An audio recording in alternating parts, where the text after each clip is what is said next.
Hey everyone. So I've been asked several times by people how I use the Stream Deck with racing sims. And first off, I didn't get it just for racing sims, because if it were just for that, I think it would be a waste of money considering how much the Stream Deck XL costs. Um, and I use it not just for that, but I also use it for flight sims and other types of games. But more importantly, I use it to control the computer without having to use the mouse or the keyboard for certain things. It's a highly customizable device, and people create different apps and different functions for it that makes it even more useful. Stuff that would be really technical to do that requires several button presses going into different apps. You can do them with just a click of one button on this.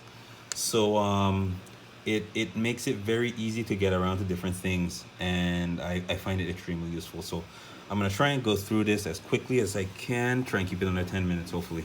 Okay, so this is my home screen that I created, and again, you can position, create the buttons, use whatever icons you want. And on the left hand side over here, uh, controls the brightness of the Stream Deck, the volume of the computer. That's these up here. The Discord, it mutes the mic and the mic and the headset. This is a timer screen that I have here where I can set different timers. So if I want just a 10-minute timer, I'd hit that, and a 10-minute timer is running. I can exit that screen. That timer is still going to be running no matter what. These play and fast forward buttons, it controls music. Sometimes I use it if I want to hear some music, whether maybe I'm driving around and I set a course on in the canyons or something, and I want to play some music, just kind of set a mood. Or if my car got damaged in a race and I'm trying to, cool down, not stress about it, stay calm. I play some kind of music to get me in the right set of frame set, right frame of mind, right? So that's what I use that for. Anyways, the middle buttons here, I have a triple monitor rig as well as a fourth monitor that I use for my office work. That fourth monitor is actually the monitor I use the most, and the triples for racing and gaming. So this switches between the two. And that's actually controlled by an app named Display Fusion. Somebody turned me on to that app, and it's really cool for switching between monitor profiles and whatnot. Anyways, those buttons hit shortcuts to switch my monitors. Triple with bezel correction, that's what that says. Some games need NVIDIA Surround to compensate for the bezels, because like Automobilista 1 does not compensate for bezels. So I use it for that.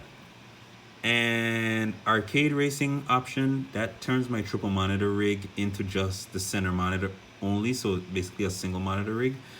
And that's useful for arcade games that I like to play, like let's say Daytona USA, Sega Rally, Championship, old 90s arcade games. They, it worked better when you set up the computer as just a single monitor. So I use it for that, as well as like games like F1 2019, 2020. Those games that don't do triple monitors well. So on the side, you get this fisheye effect where everything's all stretched and distorted, and I hate that look. So I just play them single monitor. And yeah, so that's what those buttons are for. Switch apps allow me to switch different apps. So I hit that button and it brings up, it's like Alt Tab in Windows. It's exactly that, except there's a version of Alt Tab where you can it brings up the window and then you just hit Tab. So that's basically what that's doing. I just hit the button several times to go to the app I want, hit enter, and I'm in that app. Again, I don't need to touch the keyboard to do this. Decks, I'll get to that in a minute.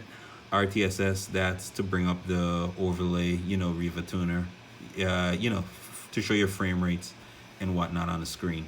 Sometimes I want it, sometimes I don't. So that turns it on and off. Apps, if I click on the apps button, there's several apps that I use. This controls the displays on one of my wheels.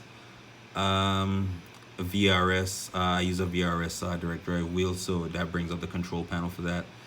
And various things: Chrome, Stream Deck window, and a calculator. The calculator one is pretty cool. When I hit that button, it brings up a calculator on the screen, and it brings up this, so I can use my calculator without touching my keyboard, without touching my mouse. I can just use the calculator right here, um, and that makes it a lot faster. So that's the calculator function, and the various apps there again. I can launch quickly. Okay, let's see. A couple keyboard buttons I normally use. This is one of those apps that I was talking about earlier where they make special apps for the Stream Deck. Windows 10 starts in balanced power mode. It always defaults to that. I haven't figured out how to start it in high performance. Plus, I wouldn't always want to. When I'm doing office work, there's no reason to be running the CPU at 100%.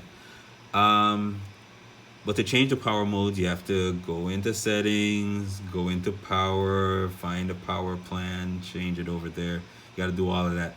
I just hit this button and it changed it to high performance. If I hit it again, well, actually just high performance, because that's all I need here. But when I switch back to single monitor, when I hit the single monitor mode, I actually have it automated so that it switches it back to balance as it switches the monitors. So again, Stream Deck, really useful for automating a bunch of different tasks using just one button. It's really cool for that.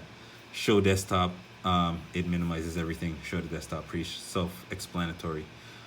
A cool thing about the Stream Deck as well is you can tell it when this app opens, open this certain deck. So it's made up of different decks. This is the home screen deck that I created, but I have a deck for different games. All right, so I'll go to the Iracing one because that's the one I use the most.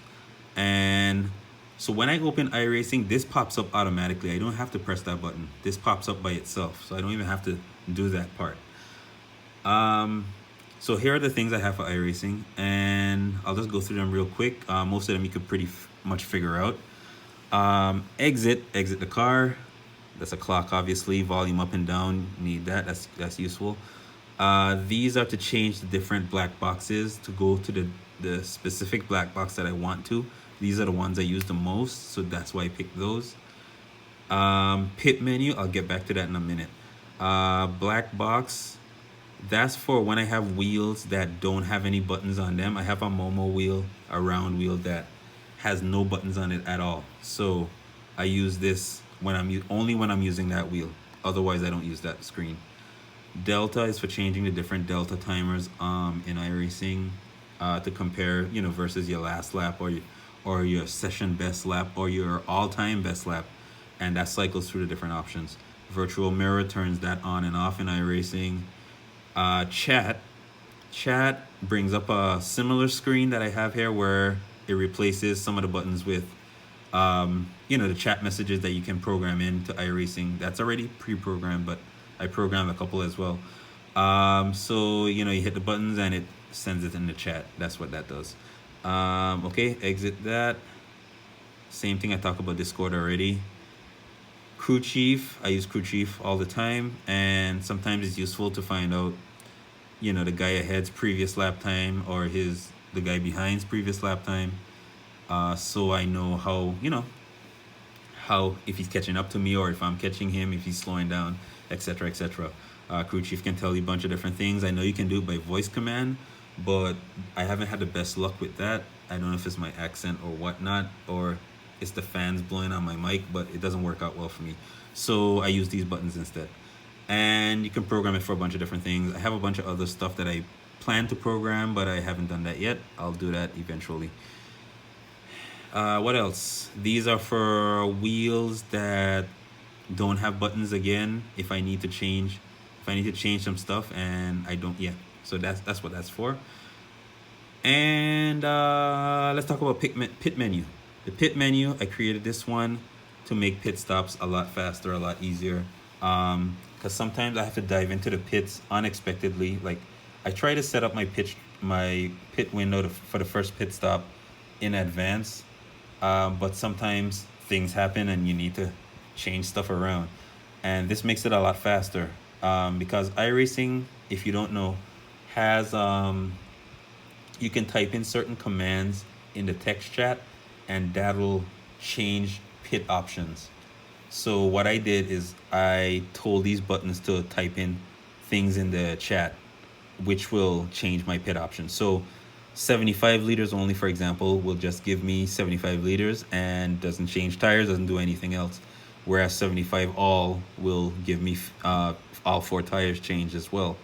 Um, this will give me 75 liters and just the fronts. This will give me 75 liters and just the rears. I don't use that usually, but it's an option. I can clear fuel, I can clear tires, I can add tires, I can clear everything on the pit menu. Um, Fuel load, I can up the fuel load by 1 or 2 points. Tire pressure, same thing. It changes all four tire pressures. Splash and dash, that's something I just set up to give me, like, 3 liters, I think it was. Depends. I think it was 5 liters actually. 5 liters and nothing else. So that I just dive into the pits, get a quick, you know, splash and dash. And yeah, if I messed up the fuel calculation. So this makes pit stops a lot easier to tune in iRacing, to set up quickly if I need to do it, because there was a situation once where I somebody hit me really hard at the last corner just before the pit stop, and I had to dive into the pits real quick to fix the car because it really banged up the car, and then I had to clear all kind of stuff, and that was a mess using the wheel. That sound actually was the timer that we had earlier. That was my 10-minute timer. So let me wrap it up quick. So yeah, this is a cool option, the pit window, the pit menu. It brings up a lot of options I can use, and that's pretty much everything. This settings button I have here is kind of like a almost replica of the home screen.